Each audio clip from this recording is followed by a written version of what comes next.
ప్రభు పేరిట మీకందరికీ కూడా నా యొక్క వందనములు. అయితే ఈరోజు నేను చెప్పబోయే అంశం ఏంటంటే ఎస్తేరు గ్రంథము 2వ అధ్యాయం మీద ధ్యానం చేసుకుందాం. అయితే ఇక్కడ ఎస్తేరు గ్రంథము 2వ అధ్యాయంలో చూసినట్లయితే ఈ యొక్క పాత నిబంధన గ్రంథంలో 17వది ఎస్తేరు గ్రంథం మీద. అలాగే మరి వెనక నుంచి పాత నిబంధనలో చూసినట్లయితే 23వది. ఈ బైబిల్ గ్రంథంలో దేవుడు అనే పేరు లేని గ్రంథము ఈ ఎస్తేరు గ్రంథము. అలాగే ఒక ఇద్దరు స్త్రీల మీద పేరు మీదుగా 2 గ్రంథాలు ఉన్నాయి, ఎస్తేరు గ్రంథము అలాగే రూతు గ్రంథము. ఈ 2 కూడా మరి స్త్రీల పేరు మీద ఉన్నట్లుగా చూస్తున్నాము. అయితే ఇక్కడ 2వ అధ్యాయంలో చూసినట్లయితే మొట్టమొదటి వచనంలో చూసినట్లయితే అక్కడ అహష్వేరోషు రాజు ఆయన విందు చేశాడు. విందు చేసేటప్పుడు వస్తీ ఆ యొక్క సౌందర్యాన్ని కనపరచాలని పిలిచేటప్పుడు నిరాకరించేటప్పుడు ఆ యొక్క మరి ఆయన దగ్గరగా ఉన్న ఆ యొక్క ప్రధానులందరూ కూడా మేము కాను వీళ్ళందరూ కూడా ఆయనకి మరి వస్తీకి బదులుగా రాణిగా ఇంకొక ఆమెని చేసుకోవడానికి ఆ రాజాజ్ఞ పుట్టాలి. ఎందుకంటే ప్రతి పురుషుడు కూడా ఆ యొక్క స్త్రీ నిరాకరించింది కాబట్టి ఇలా చేయాలి అని రాజాజ్ఞ పుట్టినట్టుగా వాళ్ళు చేసి ఉన్నారు. కాబట్టి అవన్నీ కూడా ఆయన గుర్తు తెచ్చుకుంటున్నాడు అహష్వేరోషు. ఆ విధంగా జరిగింది, నేను పిలిచేటప్పుడు ఆ యొక్క విందుకి నా భార్య అయిన రాణి అయిన వస్తీ రాలేదు అని బాధపడుతూ ఉండేటప్పుడు అక్కడ ఉండే పరిచారకులతో చెప్తున్నాడు ఏంటంటే ఇవన్నీ కూడా విషయాలు చెప్తూ బాధపడుతూ ఉండేటప్పుడు అక్కడ పరిచారకులు ఎవ్వరులకు పరిచారకులు ఏమంటారంటే మీకోసం ఒక రాణిని సెలక్షన్ చేయండి, కన్యకలందరినీ కూడా శోషణ కోటకు తెప్పించి అందులో ఎవరైతే మీకు నచ్చుతారో వాళ్ళని వస్తీకి బదులుగా రాణిగా చేసుకోండి అని వాళ్ళేమో సలహా ఇస్తారు.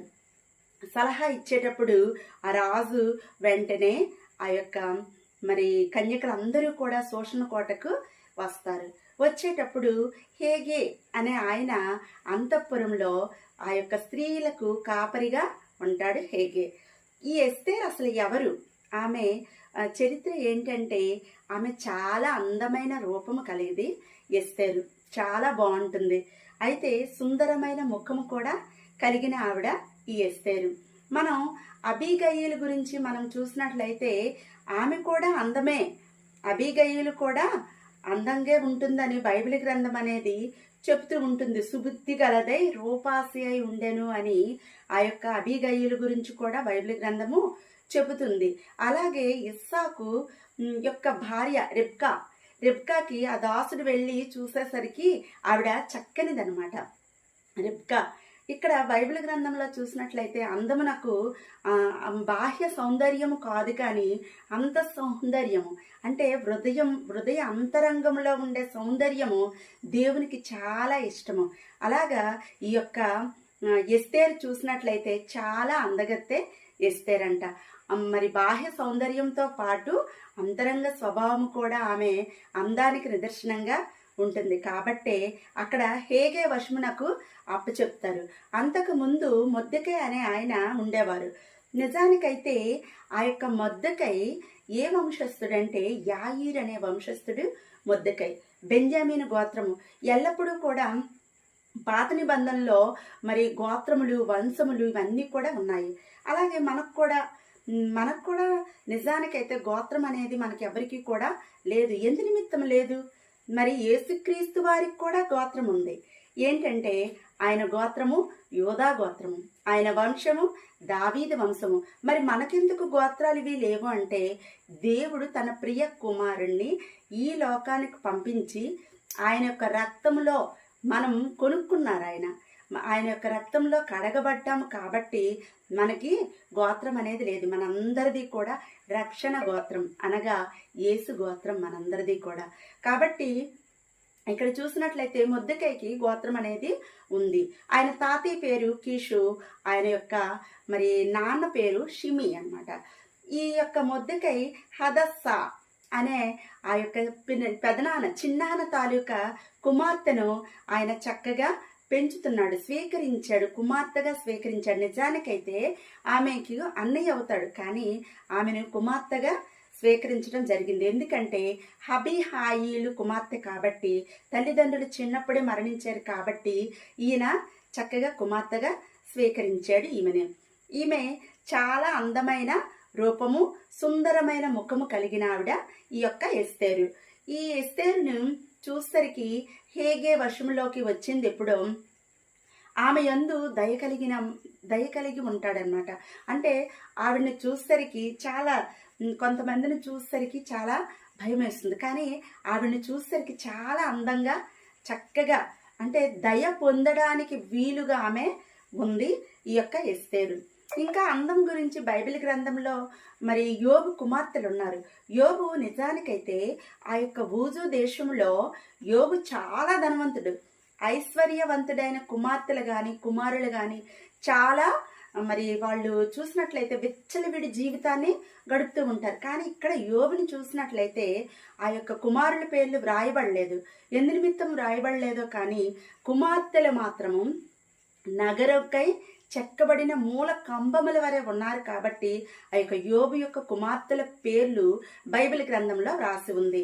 బైబిల్ అయితే పెద్దదాని పేరు యమీమా, రెండవ దాని పేరు కెజియా, మూడవ దాని పేరు కెరుం హప్పుకు. ఈ ముగ్గురు కుమార్తెలు కూడా బైబిల్ గ్రంథంలో రాసి ఉంది. అంటే వాళ్ళట ప్రపంచం మొత్తం మీద అంటే ఆ యొక్క దేశం అంతటా కూడా అంత అందగత్తెలే ఆ యొక్క దేశంలో ఎవ్వరు కూడా లేరంట. మనం అనుకోవచ్చు అందగత్తె అంటే ఏ విధంగా, బాహ్య సౌందర్యం కాదు కానీ అంతరంగ స్వభావము అందంగా ఉండాలి. తర్వాత ఏంటంటే ఎవరు ఏమి అంటే జ్ఞానం కలిగి ఉండాలన్నమాట. ఎవరి దగ్గర ఏ విధంగా నడుచుకోవాలి, లేకపోతే దేవుని దగ్గర ప్రతి విషయంలో కూడా దేవుణ్ణి ముందు పెట్టి మరి దేవుని దగ్గర ఉంటే అది ఆత్మ సౌందర్యం కలిగిన వారిని దేవుడు చూస్తాడు. బాహ్య సౌందర్యాన్ని కొని తెచ్చుకోవచ్చు, కానీ ఆత్మ సౌందర్యము ఆ విధంగా కాదు. అయితే నిజానికైతే ఈ జమీమా అనేసి మరి చూసినట్లయితే ఇంగ్లీష్లో జమీమా అంటారు. దాని అర్థం ఏంటంటే పావురము దాని అర్థము. అయితే మనము ఈవిడ గురించి తెలుసుకుంటే అసలు సౌందర్యవతులు ఆ యొక్క దేశంలో ఎవరు కూడా లేరు. అయితే ఈ యొక్క పావురానికి దేవుడు మంచి ప్రాముఖ్యత ఇచ్చాడు. పావురమట పరిశుద్ధతకు గుర్తుగా మనం చూస్తున్నాము. అందుకేనేమో యమీమా అని పేరు పెట్టడం జరిగింది. బైబిల్ గ్రంథంలో ఈ జమీమా అనే పేరు అనేది పరిశుద్ధతకు గుర్తుగా ఉంది. అంటే దేవుని దగ్గర ఎప్పుడు కూడా యేసుక్రీస్తు వారు కూడా బాప్తిసం పొందేటప్పుడు ఆ యొక్క పావురం, పరిశుద్ధాత్మ పావురం వలె వచ్చి ఆయన మీద వాలుతుంది. అంటే పావురము పరిశుద్ధతకు గుర్తుగా చెప్పబడుతుంది. అలాగే ఈ యొక్క జమీమా జ్యేష్ఠ పుత్రికి కూడా ఆ యొక్క మరి పరిశుద్ధతకు గుర్తుగా మనకి ఇవ్వబడింది. అలాగే నిష్కలంకము, పావురానికి రెండో లక్షణం ఏంటంటే నిష్కలంకమైనది. మనము నిజానికైతే చాలా కపటముతో కూడి, అంటే మనసులో చాలా కోపం ఉండి ఎంతో కుట్రలు కుళ్ళుతోని ఉండే సమాజము ఇప్పుడేమైంది, నిష్కలంకమైన పావురము లాంటి మనసు అనేది ప్రతి ఒక్కరికి కూడా ఉండాలి. అలాగే యమీమాకట నిష్కలంకమైన మనసు ఉందంట. పావురము కపటము లేనిదై ఆ పావురం వైపు చూసేసరికి ఎవరికైనా దయ కలుగుతుంది. అంత అమాయకంగా ఉంటుంది పావురం. అలాగే ఈ యొక్క యమీమా కూడా చాలా అమాయకంగా, అంటే నిజానికైతే ఆత్మ సౌందర్యంతో కపటము లేని వ్యక్తిగా నిజానికైతే ఉన్నట్టుగా మనం చూస్తున్నాం. అలాగే మూడవదిగా చూసినట్లయితే బండ సందులలో పావురం ఉంటుంది. పావురం ఎప్పుడైనా బండ సందుల్లో ఉంటుంది కాబట్టి యమీమా బండ, క్రీస్తుకి గుర్తుగా చెప్పబడుతుంది.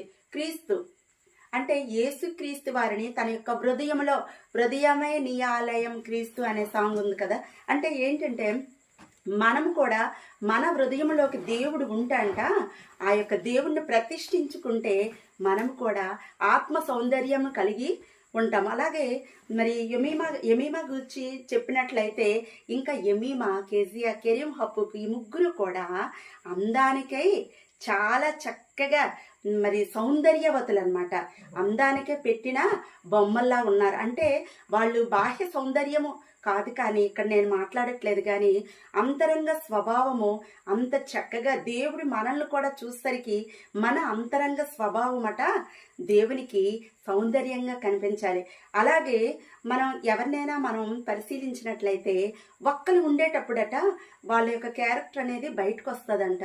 అందరిలో క్యారెక్టర్ వేరు, కానీ ఒంటరిగా ఉండేటప్పుడు మన ఆలోచన ఏంటి, మన ప్రవర్తన ఏంటి, అదంతా కూడా మన క్యారెక్టర్. కాబట్టి ఇక్కడ చూసినట్లయితే యమీమా, కెజియా, కెరిమ్ హప్పుకు వీళ్ళందరూ కూడా ఆత్మ సౌందర్యం కలిగిన వారు. కాబట్టి ఇక్కడ దేవునికి నచ్చి అక్కడ బైబిల్ గ్రంథంలో మగపిల్లల పేర్లు లేవు, కానీ ఈ ముగ్గురు ఆడపిల్లల పేర్లు కూడా లిఖింపబడినట్టుగా మనం చూస్తున్నాము. ఇక్కడ చూస్తే ఇప్పుడు ఎస్తేరు ఇక్కడికి వచ్చింది. ఎక్కడికి? ఆ యొక్క అంతఃపురములోకి వచ్చి హేగే వశమునకు వచ్చింది ఎస్తేరు. హేగే ఆమెను చూసిన వెంటనే అతనికి దయ పుట్టింది. నిజానికైతే నేను అనుకుంటాను ఇక్కడ రాజుగారి దగ్గర ఉండేవాళ్ళు చాలామంది రాజుగారి దగ్గర ఉంటారు.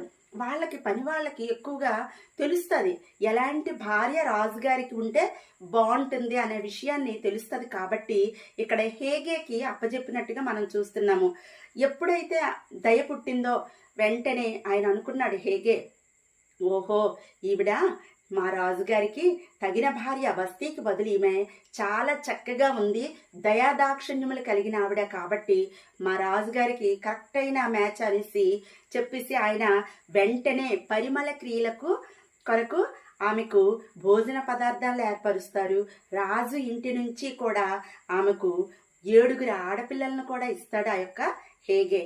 అంతేకాదండి, ఆమెకు శ్రేష్టమైన స్థలమందు ఉంచుతాడు. శ్రేష్టం అంటే ఏంటి? శ్రేష్టం అంటే చాలా మంచిది, ఎవ్వరు కూడా వాడనిది. మన యొక్క హృదయం ఉంది, హృదయం చాలా ఆలోచనలతో చాలా దీనిగా మనం ఆలోచిస్తాము. అలాంటి హృదయంకి దేవుడినే కానీ మనం ఆహ్వానించామనుకోండి, అది శ్రేష్టమైన హృదయంగా దేవుడు మనకి చేస్తాడు. కల్మషం లేని హృదయంగా దేవుడు చేస్తాడు. అలాగే ఇక్కడ చూస్తే శ్రేష్టమైన హృదయం, ఇక్కడ శ్రేష్టమైన స్థలాన్ని ఆ యొక్క హేగే ఇచ్చినట్టుగా మనము చూస్తున్నాము. అలాగే ఎప్పుడు కూడా నీ జాతిని, వంశమును కనపరచకూడదు అని ఉంది. నిజానికైతే ఎస్తేరు ఎందుకు అక్కడ రాణిగా ఎందుకు కనపరచకూడదని ఆ యొక్క ముద్దకే చెప్పేవారు అనేసి ఆలోచించినట్లయితే, అక్కడ చూసినట్లయితే యూదులకు హామాను శత్రువు.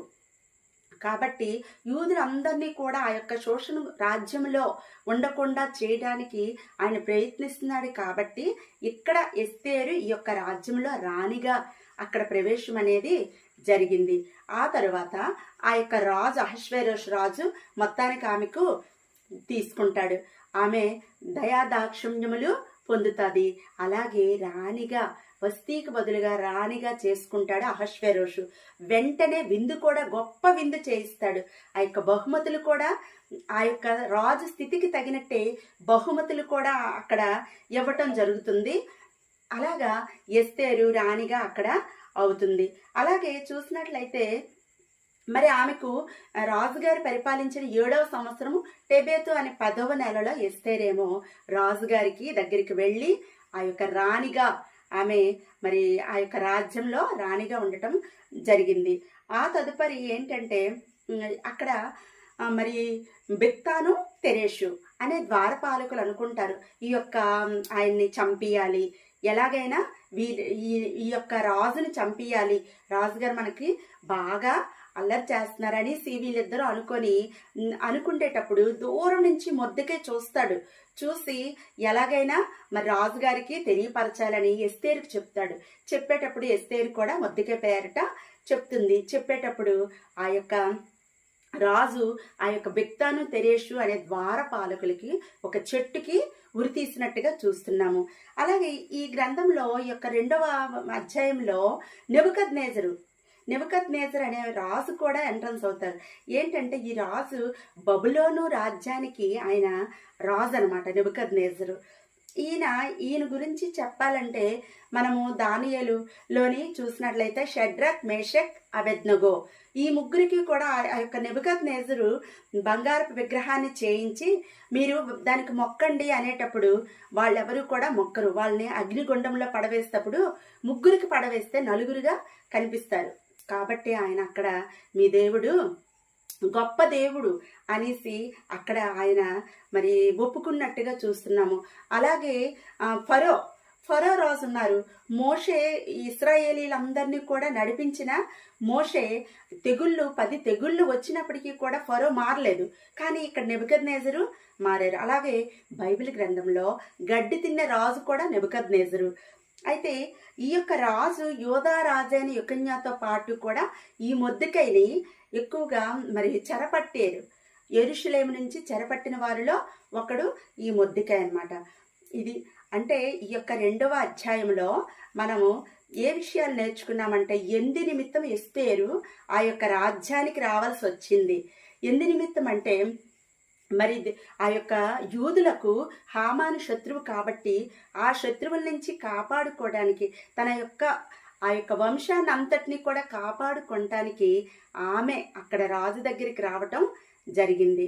అలాగే మరి చూసినట్లయితే మొత్తానికి సౌందర్యంగా ఆమె బాహ్య సౌందర్యమే కాకుండా అంతరంగ స్వభావము చాలా చక్కటి స్వభావంతో ఆమె ఉంది. కాబట్టి ఆ యొక్క రాజు గారికి భార్యగా ఎస్తేరు స్వీకరించడం జరిగింది. ఆమె నిమిత్తము మరి విందు చేశాడు, గొప్ప బహుమతులు ఇచ్చాడు రాజు. కాబట్టి ఈ యొక్క వాక్యాన్ని దేవుడు దీవించునుగాక. ఆమెన్.